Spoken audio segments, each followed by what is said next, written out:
Hello दोस्तों, refix India के YouTube channel पे आपका फिर से स्वागत है। और आज की वीडियो में हम बात करेंगे, हमारे पास एक पैनल है जो कि यहाँ पर BOE कंपनी का पैनल है। तो सबसे पहले मैं आपको यहाँ पर इसका मॉडल नंबर दिखा देता हूँ।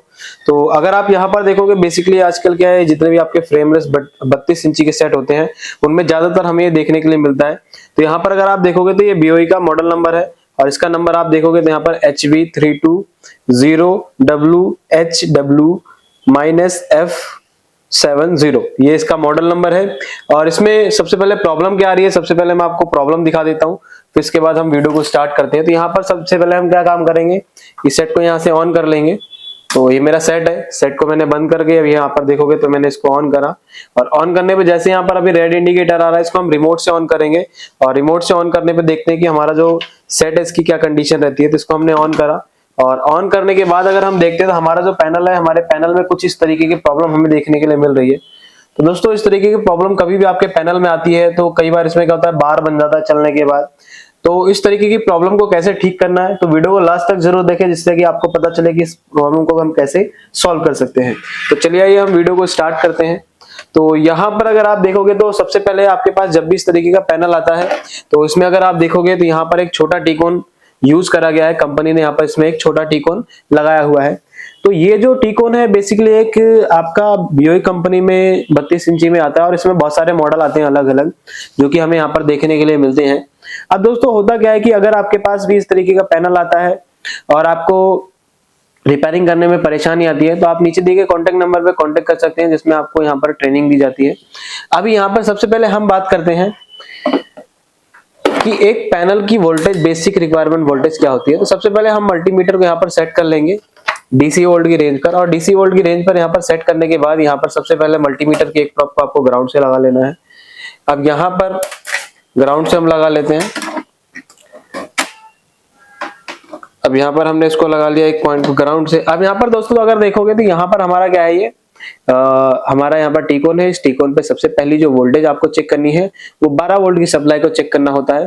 तो यहाँ पर अगर मैं देखता हूँ, अगर मैं 12 वोल्ट चेक करता हूं तो 12 वोल्ट अगर आप देखोगे तो यहाँ पर एक फ्यूज, एक 0 ओम की रेजिस्टेंस के द्वारा इसमें इनपुट हो रहा है। तो यहाँ पर अगर आप देखोगे 12 वोल्ट की सप्लाई बिल्कुल परफेक्ट तरीके से आ रही है। अब यहाँ पर 12 वोल्ट के आगे अगर मैं चेक करता हूं तो इसके आउटपुट में अगर मैं देखता हूं तो यहाँ पर आउटपुट देखोगे, आउटपुट भी इसका बिल्कुल परफेक्ट तरीके से हमें यहाँ पर देखने के लिए मिल रहा है। अब दोस्तों यहाँ पर ये वोल्टेज भी मिल रही है। तो देखो यहाँ पर अगर मैं बात करूं IC की, तो यहाँ पर अगर आप देखोगे तो उसमें एक रेगुलेटर लगा रखा है। ये जो आपको दिख रहा है यहाँ पर, ये एक बक कन्वर्टर है। बेसिकली क्या होता है, इस टीकोन के अंदर क्या होता है, बक कन्वर्टर कंपनी बाहर ही देती है। बाकी जो आपकी स्केलर होती है या टीकोन होती है, उसका जो बक कन्वर्टर होता है उस DC टू DC IC के अंदर ही कंबाइन होता है। जो कि हमारे पास यहाँ पर ये DC IC है, ये बक कन्वर्टर है, और यहाँ पर ये रोम IC है, और यहाँ पर आपकी टीकोन IC है।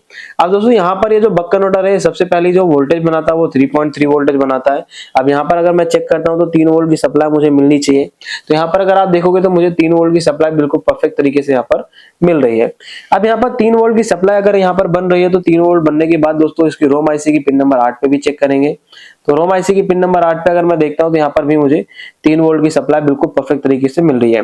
अब होता क्या है कि दोस्तों यहाँ पर जो आपकी टीकोन IC होती है, इस टीकोन IC को चलने के लिए 3 वोल्ट की सप्लाई चाहिए। तो यहाँ पर अगर आप देखोगे तो मुझे 3 वोल्ट की सप्लाई मिल रही है बिल्कुल परफेक्ट तरीके से। अब यहाँ पर 3 वोल्ट की सप्लाई अगर मिल रही है तो टीकोन IC को जा रहे हैं। अब टीकोन IC को 3 वोल्ट की सप्लाई मिल गई।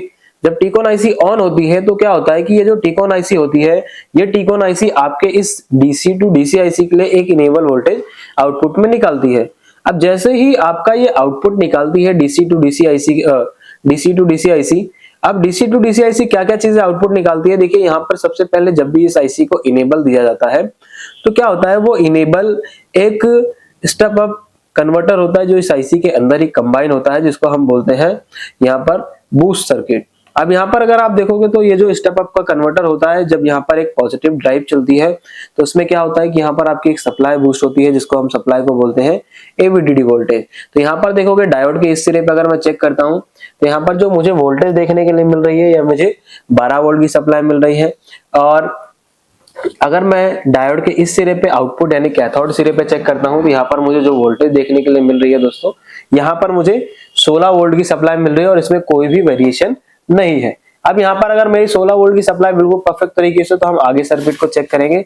अब आगे क्या चीजें चेक करनी है, जैसे इसमें अगर आप देखोगे तो यहाँ पर एक टेस्टिंग पॉइंट है और एक रेजिस्टेंस है। रेजिस्टेंस के इनपुट पे अगर हम देखते हैं तो यहाँ पर हमें 16 वोल्ट की सप्लाई है। रेजिस्टेंस के आउटपुट पे अगर मैं देखता हूँ तो रेजिस्टेंस के आउटपुट पे भी मुझे यहाँ पर 16 वोल्ट की सप्लाई मिल रही है। अब यहाँ पर एक टेस्टिंग पॉइंट है जिसको हम बोलते हैं VAA, तो इस पे भी हम देख लेते हैं। यहाँ पर भी हमारी जो सप्लाई है ये बिल्कुल परफेक्ट तरीके से मिल रही है। आगे अगर हम इसमें देखते हैं तो दोस्तों यहाँ पर अगर आप देखोगे तो यहाँ पर एक वोल्टेज मेंशन है। यहाँ पर अगर मैं जूम करके दिखाऊं तो इसमें एक वोल्टेज मेंशन है जिसको हम बोलते हैं VGL। तो VGL वोल्टेज अगर मैं चेक करता हूं तो यहाँ पर अगर मैं देखता हूं तो यहाँ पर देखोगे मुझे -7 वोल्ट की सप्लाई मिल रही है। और ये -7 वोल्ट अगर हमें यहाँ पर बिल्कुल परफेक्ट तरीके से देखने के लिए मिल रही है, तो इस कंडीशन में क्या काम करेंगे, यहाँ पर आगे हम और भी वोल्टेज है जिसको हम चेक करेंगे। तो यहाँ पर एक पॉइंट है जिसका नाम है वोल्टेज रेफरेंस।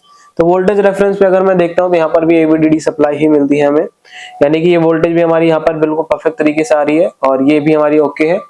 यहाँ पर एक टेस्टिंग पॉइंट और है, इस पे देखते हैं कितनी वोल्टेज बन रही है। तो ये जो है ये पॉइंट तो ग्राउंड है और यहाँ पर एक वोल्टेज बन रही है। तो यहाँ पर अगर आप देखोगे दोस्तों तो यहाँ पर जो मुझे वोल्टेज देखने के लिए मिल रही है हमारी बूस्ट वोल्टेज की सप्लाई है, जिसको हम बोलते हैं VGH वोल्टेज। अगर हमारी ये VGH वोल्टेज की सप्लाई यहाँ पर बन रही है तो यहाँ पर कहने का मतलब आपका जो DC टू DC सर्किट है बिल्कुल परफेक्ट तरीके से यहाँ पर काम कर रहा है। लेकिन अगर आपके टीकॉन में सारी चीजें काम कर रही है और आपका जो पैनल इस तरीके से बिहेव करता है, तो उस कंडीशन में दोस्तों होता क्या है, यहाँ पर जो आपकी जो टीकॉन IC है और यहाँ पर अगर आप देखोगे तो यहाँ पर एक IC और लगी है जिसको हम बोलते हैं लेवल शिफ्टर IC। अगर लेवल शिफ्टर IC को कोई डाटा नहीं मिलेगा, कोई वोल्टेज नहीं मिलेगी, तब भी इस तरीके की दिक्कत आती है। या आपकी जो टीकॉन IC है, टीकॉन IC खराब होगी तब भी इस तरीके की दिक्कत आती है। अब यहाँ पर सबसे पहली चीज क्या चेक करनी है हमें, यहाँ पर हमें ये चीज चेक करनी है कि ये जो लेवल शिफ्टर IC है, इस लेवल शिफ्टर IC की रिक्वायरमेंट क्या इसकी कंप्लीट हो रही है नहीं हो रही। तो अब यहाँ पर क्या है कि हम इसको चेक करेंगे। सबसे पहले यहाँ पर हम इस लेवल शिफ्टर की इनपुट चेक करेंगे। तो यहाँ पर इसको चलने के लिए हमें VGH वोल्टेज चाहिए। तो यहाँ पर देखोगे बिल्कुल परफेक्ट तरीके से वोल्टेज आ रही है।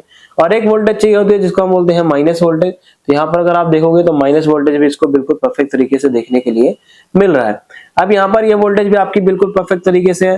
तो आगे अगर हम बात करते हैं तो यहाँ पर देखोगे कुछ सिग्नल इसमें मेंशन हुए हैं। अब यहाँ पर मैं अगर आपको दिखाता हूँ तो इसमें देखोगे आपका अब यहाँ पर CLK1, CLK2 और STVP है।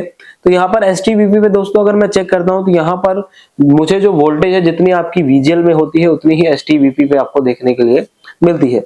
अब यहाँ पर जितनी वोल्टेज आपकी -7 मिल रही है बिल्कुल ओके मिल रही है, कोई दिक्कत नहीं है इसमें। आगे अगर हम देखते हैं तो यहाँ पर CLK1 पे देखते हैं। CLK1 पे अगर आप देखोगे तो यहाँ पर 11 वोल्ट की सप्लाई मिल रही है, यानी ये बिल्कुल ओके है और ये बिल्कुल स्टेबल है। आगे अगर हम देखते हैं तो यहाँ पर हमारी CLK2 है। CLK2 पे अगर हम देखते हैं तो दोस्तों यहाँ पर जो हमें वोल्टेज मिल रही है ये भी 11 वोल्टेज मिल रही है। अब यहाँ पर इससे हमें पता चलता है कि हमारी जो लेवल शिफ्टर IC है बिल्कुल परफेक्ट तरीके से ओके है।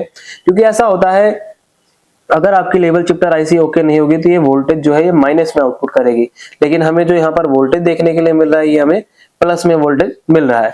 अब दोस्तों अगर हम आगे चेक करते हैं तो यहाँ पर अगर आप देखोगे तो यहाँ पर हमारा जो कनेक्टर है, इस कनेक्टर के पास भी कुछ हमें टेस्टिंग पॉइंट देखने के लिए मिलते हैं। जैसे यहाँ पर अगर आप देखोगे तो AVDD का पॉइंट है और DVDD है और VGL है। तो यहाँ पर अगर मैं VGL चेक करता हूँ तो VGL -7 आ रहा है हमारा। और यहाँ पर अगर हम DVDD चेक करते हैं तो ये 3.3 वोल्टेज की सप्लाई रहती है, जो कि हमें यहाँ पर बिल्कुल परफेक्ट तरीके से देखने के लिए मिल रही है। अब एक वोल्टेज और है जिसको हम यहाँ पर चेक करते हैं। तो यहाँ पर अगर आप देखोगे तो एक AVDD सप्लाई है। यहाँ पर अगर हम AVDD सप्लाई पे देखते हैं तो दोस्तों यहाँ पर जो हमें वोल्टेज देखने के लिए मिल रही है ये हमें 7 वोल्ट की सप्लाई मिल रही है, जबकि हमें यहाँ पर जो वोल्टेज मिलनी चाहिए थी वो वोल्टेज मिलनी चाहिए थी हमें यहाँ पर 16 वोल्ट की सप्लाई। अगर यहाँ पर आप देखोगे तो यहाँ पर VAA है, अगर मैं इसको चेक करता हूँ तो यहाँ पर मुझे 16 वोल्ट की सप्लाई मिल रही है। और यहाँ पर अगर मैं चेक करता हूँ तो यहाँ पर दोस्तों मेरे को देखोगे जो सप्लाई मिल रही है वो मुझे यहाँ पर 7 वोल्ट की सप्लाई मिल रही है, जो कि एक सफिशिएंट वोल्टेज नहीं है। यानी कि ऐसा हो सकता है कि अगर आपकी सोर्स कॉफ है, ये सोर्स कॉफ अगर आपकी बर्न होगी तो आपकी सोर्स कॉफ जब बर्न होती है तो यहाँ पर जो वोल्टेज है वो ड्रॉप हो सकती है। तो इस कंडीशन में क्या है, सबसे पहले दोस्तों हमें यहाँ पर एक अलग से वोल्टेज देकर चेक करना पड़ेगा, यानी कि मुझे इस टीकॉन से यहाँ से एक जंपर लगाना पड़ेगा इस AVDD के टेस्टिंग पॉइंट पे, और ये AVDD के टेस्टिंग पॉइंट पे वोल्टेज देकर चेक करनी पड़ेगी क्या कंडीशन रहती है हमारे पैनल की। तो सबसे पहले मैं यहाँ पर सेट को ऑफ कर लेता हूँ, और सेट को ऑफ करने के बाद दोस्तों यहाँ पर एक जंपर का यूज करेंगे हम, और जंपर लगाने के बाद देखते हैं क्या कंडीशन है। अगर जंपर लगाने के बाद भी हमारी वोल्टेज ड्रॉप होती है तो उसमें क्या है कि इस कंडीशन में आपकी सोर्स कॉफ शॉर्ट होगी, और सोर्स कॉफ को चेंज करने के बाद आपकी प्रॉब्लम सॉल्व हो जाएगी। अब यहाँ पर सबसे पहले हम क्या काम करते हैं, इसको सोल्ड कर लेते हैं, यानी कि यहाँ पर सबसे पहले हम एक जंपर लगाते हैं और जंपर लगाने के बाद दोस्तों हमें पता चलेगा कि एग्जैक्टली प्रॉब्लम कॉफ की है या फिर हमारी एवीडीडी मिसिंग होने से है। अब यहाँ पर सबसे पहले एवीडीडी के टेस्टिंग पॉइंट पे हम थोड़ा सा सोल्डर लगा लेते हैं, क्योंकि जब भी आप काम करते हैं तो आपकी जो सोल्डिंग है वो बिल्कुल परफेक्ट होनी चाहिए। अगर सोल्डिंग परफेक्ट नहीं होगी तो प्रॉब्लम होगी। तो यहाँ पर मैं क्या काम करता हूँ, इसको सोल्ड कर लेता हूँ अच्छे से, ताकि हमारी जो जंपर वायर है बिल्कुल परफेक्ट तरीके से इसमें कनेक्ट हो सके। तो यहाँ पर हमने इसको कनेक्ट कर लिया। अब यहाँ पर थोड़ा सा शोल्डर इस पे लगा लेते हैं और एक जंपर थोड़ा छोटा सा हम यहाँ से पहले कट कर लेंगे। तो दोस्तों इस तरीके से हम पैनल को ठीक करते हैं। अगर आपके पास हैंड स्किल है और आपके पास टूल अच्छे हैं तो आप यहाँ पर किसी भी पैनल को आसान तरीके से रिपेयर कर सकते हो। और दूसरी चीज, आपके पास यहाँ पर नॉलेज होनी चाहिए।